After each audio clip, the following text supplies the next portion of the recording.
అని ఏంటి రోజు రోజుకి కవిత మీ ఒక్కొక్కరి పార్టీ లీడర్ బండారం బయట పెడుతుంది, ఒక్కొక్కరి కబ్జాలు చిట్టా బయట పెడుతుంది, ఏం చెప్తారు మరి? పెట్టనీయండి. ఆమె ఎవరి ఎజెండా అమలు పరుస్తుంది, ఎవరి ఎజెండాని మోస్తున్నది అనేది చాలా స్పష్టంగా ఉంది కదా. ఆమె ఎజెండా ఎత్తుకున్నది ప్రజలకు అర్థమవుతూనే ఉంది.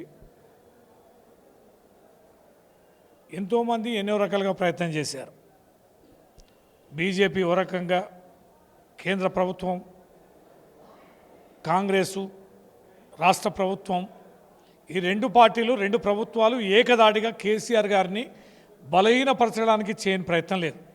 ఈ 2 సంవత్సరాల్లో ఏ ప్రయత్నం చేసినా రోజు రోజుకి కేసీఆర్ గారి యొక్క ప్రాధాన్యత పెరుగుతుందే తప్ప తరగడం లేదు. ప్రజల్లో మరీ కేసీఆర్ గారు మళ్ళీ రావాలి, ఈ రాష్ట్రానికి నాయకత్వం వహించాలి అని చాలా స్పష్టంగా గ్రౌండ్లో కనిపిస్తుంది.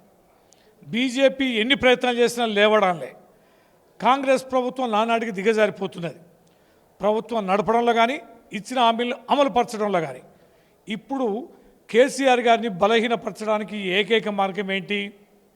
కుటుంబంలో చిచ్చు పెట్టాలి. కుటుంబంలో చిచ్చు పెట్టే కార్యక్రమంలో భాగంగా ఈ 2 పార్టీలు, ఈ 2 ప్రభుత్వాలు ఏకత్రాటిపైకి వచ్చి కవిత గారి ద్వారా ఈ ప్రయోగాన్ని కొనసాగిస్తున్నారు. ఖచ్చితంగా తెలంగాణ ప్రజలు విఘ్నులు, వారికి అర్థం అవుతూనే ఉంది. ఇవన్నిటిని అధిగమిస్తూనే ఉంటాం. ఎన్నిటిని అధిగమించారు కేసీఆర్ గారు? ఇలాంటి ఘట్టాలని 14 సంవత్సరాలు తెలంగాణ పోరాటంలో కానీ, 10 సంవత్సరాల పరిపాలనలో కానీ ఏ రకంగా అనుభవించారో వాటికి తక్కువేం కాదు ఇది. వీటిని ఎదుర్కొని తీరుతాం. ఆమె పల్సన్ అవుతుంది. కేసీఆర్ గారి కడుపున పుట్టిన ఒక పిశాచమని ప్రజలు భావించే పరిస్థితి ఉంది. ఆ కాన్సిక్వెన్సెస్ అనేది ఆమె బలి అవుతుంది. ఎందుకు కవిత ఇంత పెద్ద ఆరోపణలు చేస్తున్నా కూడా పార్టీకి సంబంధించి గట్టి కౌంటర్ ఎందుకు రావట్లేదు? ఇంకా కవిత గురించి మాట్లాడడానికి మీకేమన్నా అభ్యంతరాలు ఉన్నాయా? లేకపోతే పార్టీ అధిష్టానం నుంచి ఇంకేమైనా ఆదేశాలు రాలేదా? ఎందుకు కవిత మాట్లాడుతున్న ఆరోపణలకు సంబంధించి గట్టిగా ఎవరు కౌంటర్ ఇవ్వట్లేదు? ఎవరో 2-3 లీడర్లు బయటకు వచ్చి మాత్రమే మాట్లాడుతున్నారు. ఎందుకు మాట్లాడడం ఇష్టం లేకనా, లేకపోతే ఏంటి అసలు? ఇప్పుడు చాలాసార్లు మనం చూస్తామండి, గజి కుక్క తన ఒళ్ళంతా మండదా అంటది. ఆ మంటతోటి కనిపించిన మనిషిని ఎలా మీద అరుస్తుంటుంది. ఇక దారిలో పోయే ప్రతి మనిషి ఇక దాన్ని కొట్టడమే, దాన్ని వెంటబడమే పనిగా పెట్టుకుంటారా? ఎవరి మానాన వారు పోతారండి. అంతే తప్ప ఆమె అరుస్తుంది, ఆమె గరుస్తుందని ఊరికి అదే పనిగా పెట్టుకోరు. ఆమెకు అదే పని ఉంది, ఆమెకు వేరే పని లేదు. బ్లాక్మెయిలింగ్ రాజకీయాలు, బ్లాక్మెయిలింగ్ విధానాన్ని ఆమె అనుసరిస్తుంది. ఆమె ఇష్టం వచ్చినట్టుగా మాట్లాడుతుంది. ఇంతమంది పార్టీ నేతలపైన ఆమె మాట్లాడడం, కేసీఆర్ గారు లాంటి మహా గొప్ప నేతకి ఇబ్బంది కలిగించే చర్యలు చేపట్టడం, వ్యాఖ్యలు చేయడం అనేది ఆమె ఆత్మహత్య సదృశ్యం తప్ప మరొకటి కాదు అది. కనుక దానికి ఎవరో ఏదో విరుచుకపడాలనేది మాకు అవసరం లేదు. ఆమె కోరుకుంటున్నది అది. ఆమె దీంట్లో నుంచి నాయకురాలు కావాలని, అది మంచి కానీ చెడు కానీ రోజు టీవీలలో చర్చ ఉండాలి, టీవీలలో పేపర్లలో తన మీద చర్చ ఉండాలి. మరి ఏముందండి ఆమెకి? ఇంట్లో పంట 4 రోజులు మర్చిపోతారు. కాకపోతే పతాక శీర్షికల్లో ఉండాలి. పతాక శీర్షికలు ఉండాలంటే ఏం చేయాలి అంటే, ఇప్పుడున్న మీడియా కానీ, ఇప్పుడున్నటువంటి ప్రపంచం కానీ ఎవరి ఆధీనంలో ఉన్నాయి, ఎవరికి మద్దతుకు ఉన్నాయి, ఎవరికి వ్యతిరేకంగా ఉన్నాయి, ఎట్లా కూటములకు ఉన్నాయి మనం చూస్తున్నాం. అందుకనే ఈ కూటములో తన ప్రాధాన్యతను గుర్తించు, తను ఎదగడం కోసం, తన ఐడెంటిటీ కోసం మాట్లాడుతున్న ఈ వ్యాఖ్యలకన్నిటికీ పొదస్తమానం తగుదనమ్మా అని జవాబు చెప్పాల్సిన అవసరం మాకు ఏమాత్రం కూడా లేదు. ఇంకా ఆయనతో కూడా పట్టించుకోవాల్సిన అవసరం లేదు. అంటే కవితకు సంబంధించి చెప్పేది ఏంటంటే, కేవలం జనం బాటలో వచ్చే కంప్లైంట్స్ ఆధారంగానే నేను ఆరోపణలు చేస్తున్నాను, ఇది నా వ్యక్తిగత ఆరోపణలు కాదని చెప్పేసి చెప్తున్న పరిస్థితి. ఏం చెప్తారు మరి? ఆమె జనంలో ఎప్పుడున్నది, ఆమె జనం బాట ఎప్పుడు పట్టింది, ఆమె జన కార్యక్రమాలు ఏం చేసింది? ఒకసారి ఎంపీగా చేసింది, తుక్కు ఓడించారు కదా, ఎమ్మెల్యేలు అంతా గెలిచి ఎంపీగా ఓడిపోయింది కదా. ఓడించారు మా ఎమ్మెల్యేలు అంటే, మీ ఎమ్మెల్యేలు ఓడించేంత స్థాయిలు ఉన్నావా? కేసీఆర్ గారి కూతురుగా ఈ రాష్ట్రంలో రంగరంగ వైభవంగా మరి ఊరేగినప్పుడు తెలీదా ప్రజలు ఏమనుకుంటున్నారని. ఆ ప్రజాక్షేత్రంలో ఎప్పుడు లేదండి, ప్రజలకు దగ్గరికి ఎప్పుడు లేదు. తర్వాత పోతే ప్రజాక్షేత్రంలో ఆమె అంటది కదా జాగృతి అని. ఈ జాగృతి మీరు ఎవరైనా గుర్తుపడతారానండి? ఇన్నేళ్ళు అయింది కదా, నేను ఇన్నేళ్ళు అయింది జాగృతిని పెట్టి, మా జాగృతి దళం ఉంది, మా జాగృతి బ్రహ్మాండంగా ఉంది అంటారు కదా. ఆ జాగృతిలో ఎవరు పనిచేస్తారు, ఎంతకాలం నుంచి పనిచేస్తారు, వాళ్ళకి ఏ పదవులు ఇచ్చిండ్రు, ఎంతమంది కుటుంబాలను ఆర్థికంగా ఈమె కాపాడుకుంది, ఎంతమంది ఆమెను పట్టుకొని ఉన్నారు, ఎంతమంది స్థితివంతమైనరండి. నీకు 3 వచ్చినప్పుడు జాగ్రత్త అంటివి, 3 లేనప్పుడు తుంగల దొక్కుతీవి.